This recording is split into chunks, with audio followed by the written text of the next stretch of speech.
So we're going to talk a little bit about social structure because that's a concept that students can kind of sometimes get stuck on. And then this video will also talk about statuses and roles and then status set and that sort of idea so that we get a concept of how these pieces work together. So social structure, you remember when I was talking about agents of socialization, one of the things that I said was that these were patterns that exist regardless of an individual's participation in them. That's sort of what we mean when we talk about social structure.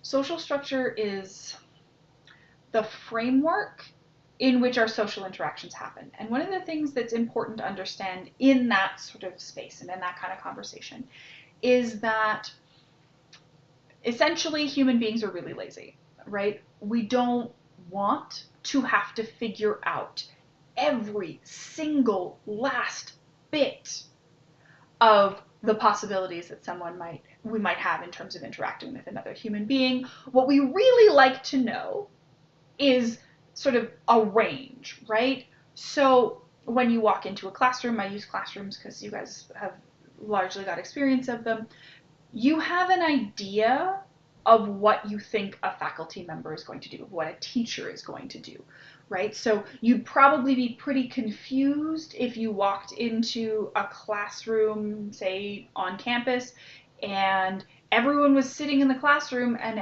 it's 10 minutes after the start of class before you realize that the prof has been sitting in the very back row for the last 10 minutes instead of at the front and hasn't like set up a PowerPoint or anything like that. And that's not necessarily because there's anything wrong with sitting at the back. It's that if the teacher does that, you can now no longer predict what is happening in this classroom. It's confusing, and most people don't like being confused, for good reason. So social structure, in a lot of ways, is part of what gives us a framework, an understanding of sort of what's happening here. So it gives us a way of understanding, for example, if the person you're interacting with is a good friend or a bad one, because you have some understanding of the framework and the context in which a peer relationship is supposed to happen. That doesn't necessarily mean you can't negotiate that and you can't say, well, the social structure says X, but I really care about Y. You can negotiate them, but the framework is still there. And for the most part, you're still negotiating those relationships in relation to that kind of expected social structure. Okay? So that's social structure as a broad concept. And this is one of those things that exists and affects people regardless of whether or not they want to be a participant in it. So, for example, we have an understanding. I'm not saying it's a good thing or a bad thing, but as a society, we generally have an understanding of family as involving parents and children. Okay? And that means that even if you are in a partnered relationship and you don't want children, right, and that's totally valid as a form of family, you're still going to be affected by a level of social structure that insists that children are part of that idea of family. Okay? And that's not to say that you're forced to have them or to pursue having children. It's just that in your actual interactions in your day-to-day life, you're going to be aware that and influenced by the fact that if you choose not to have children, your idea of family is likely going to fall outside of those sort of expected social structure stuff. And that is going to require some energy, and you're going to probably shift your behavior in order to navigate that. Okay? So the next thing I want to talk about in sort of relation to that social structure is some ways that we talk about pieces of it. So we often there's a distinction we need to make between statuses and roles. We could talk about specifics in each of these. There's ideas about role conflict and role strain and all kinds of other stuff. But for right now, understand that status is like a position in society. And most of the time when we talk about sociology, we assume that societies create forms of hierarchy, right? They create positions that are more valued, better rewarded, that kind of thing, for any number of reasons, okay? And we can definitely say that those classifications and those judgments are a problem and they're not actually helping anyone. But for this discussion, just those kinds of stratifications exist. We're not going to talk about what they're based on. That's not important, okay? stratifications exist. All right. From there, we start talking about positions at relatively equal sort of levels of reward as having similar status. So status in sociology is largely understood as a position in the hierarchy, whatever that is. So we might talk about, for example, a really easy example to sort of work with is the idea of nurses and teachers. In that nurses and teachers both tend to require relatively similar levels of education, get relatively similar levels of social prestige, have relatively similar salaries and sort of career prospects. That sort of makes some sense. So we can consider nurse and teacher to be very, very similar in terms of status. We could talk about that in a lot more depth, and that both of those occupations are typically feminine. There's all kinds of other stuff that sort of plays into that, but status is the position in the hierarchy. Okay. Any individual status, so in this case the idea of nurse and teacher, come with an associated role. And when we talk about a role in sociology, we're talking about behavioral expectations, what we actually expect you to do. Okay, so if we go back to the example of talking about nurses and teachers, one of the things that becomes very clear is that although we can say they have very similar statuses, they have very different roles, right? In that you probably have a very clear idea in your head of which of those professionals you would rather encounter if you happen to be bleeding profusely, right? If you're bleeding, you probably want a nurse because the nurse's role is more structured around sort of medical caregiving, right? In terms of knowing how to stop bleeding, how to care for a wound, how to administer medication, right? That is sort of a role and a behavioral expectation around what a nurse is supposed to do.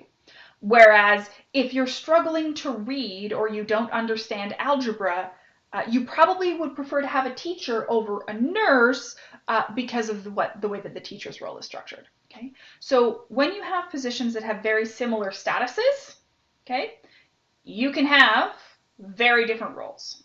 Okay, likewise, we could talk about sort of in some cases very similar roles being connected to very different statuses. So there's some studies out of Harvard and the Harvard Business Review, for example, that suggest you can convince men to behave more empathetically, to think more carefully about the perspectives and the opinions of other people around them, which is traditionally understood as something associated with a subordinate role, largely with femininity. We could get into that. It's a little bit more complicated than that. But you can get men to perform better on those tests if you tell them that it's a test of leadership ability, right? So if you call it leadership, it is associated with a status, right? And in this case, a pretty relatively high desirable status. Whereas the actual behaviors that are associated with that can also be associated with completely other statuses and roles. So they don't necessarily have to line up. Just one of the reasons that we talk about them is so you understand that they are in fact distinct, right? The position in the hierarchy and the expectations of behavior are not necessarily the same. Okay? When we talk about status, I want everyone to understand that you have way more than one. You have lots and lots and lots of them. So I will do a very, very quick sort of example of mine. You can do them for yourself as well. But in my life, okay, I'm sitting here on video, so you guys can tell that as far as status set goes, I have white skin and I'm female, so those are two statuses that are sort of ascribed. We have some achieved ones. So based on the fact that I'm teaching this class, you can tell, hope that I'm pretty well educated and I sort of have achieved that sort of status. I have a particular class position. I have particular relational statuses in terms of you might hear or see my husband walking in by in some of these videos throughout the semester. That exists. We've got some space there. So when we talk about status, understand that everyone, and I mean everyone, occupies a whole lot of statuses all at once.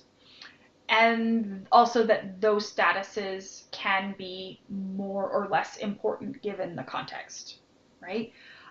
So For example, if I'm going, like, there's all kinds of stuff about that will make that important. And that, so for example, my qualifications to teach university are probably more important in this classroom than they would be if I'm in the grocery store looking to buy sort of vegetables, because that's sort of a different environment where that status isn't relevant. Okay?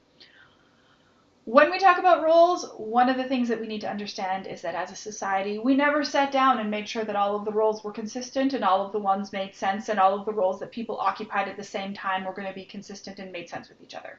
They don't. That doesn't make sense. Okay? So your book talks about role conflict and role strain. And those are sort of two ways where those expectations can kind of go off the rails. So when we have role conflict, we're talking about someone who occupies two, oh look, pet owner, yet another status. Get out of here, cat. This is not helping. When we start talking about that conversation, role conflict is the idea when someone is occupying more than one roles that are incompatible. They don't make sense. So one of the ones that we use a lot when talking to undergraduate students, because it's super accessible to a lot of you, is the conversation around, for example, the student role and the role of employee, right? And the sort of idea about role conflict there might be, so you have a final exam tomorrow, but your boss calls you in for a shift. What do you do? And the reason we talk about that as role conflict is because the student role tells you, you have a final exam tomorrow, you better study and get a lot of sleep. Okay? Great. But the role of employee says, if I want to continue making the money that I do, if I want to be able to get promoted, if I want to keep my job, I need to be able to perform labor and work as my boss expects me to do. Shoot. Right? And so we have roles that can sort of be in conflict with each other. That's role conflict. Role strain is a little bit more nuanced, and it sort of relates to the fact that, as I said, as a society, we never sat down and made sure that these roles made sense. So, for example, there are often cases of role strain where there are expectations that are contradictory within the same role, within the same expectations. So I will talk about sort of some of my own experiences as a teacher, just because I can't ask any of you to talk about your experiences since I'm recording video. But as a teacher, one of the things, like in terms of being an educator, one of the things that's important to me is to meet students where they're at, right? To recognize that students are coming into my class with different experiences and different resources and different kind of everything. So that's one thing. And then to be fair, I guess, in teaching. And there are lots of times where those two things wind up in conflict, right? Because when I'm talking to a student who is encountering significant challenges in their lives, right? They are struggling with caregiving, financial challenges. They're just not making sense of this content because it's really difficult for them. Whatever that is, right? When I have a student that's struggling with that, it is sometimes there's tension between supporting students, right? Supporting them and helping them learn, and understanding, for example, that it may not be appropriate to give an extension to one student, but not all of them. This is why, for example, although I only spoke to one of your classmates about an extension on your Module 1 quiz, you all got one. Because I sort of went, well, okay, this person has a point about one and why we should have an extension, but I can't give that extension to one student and not the others. So what I mean to say when we talk about that in role conflict and role strain is that we negotiate them. We try to figure out what they mean. We try to make sense of them. And they're really complicated, and they exist because we never thought about what all of those pieces of social structure look like when we put them together.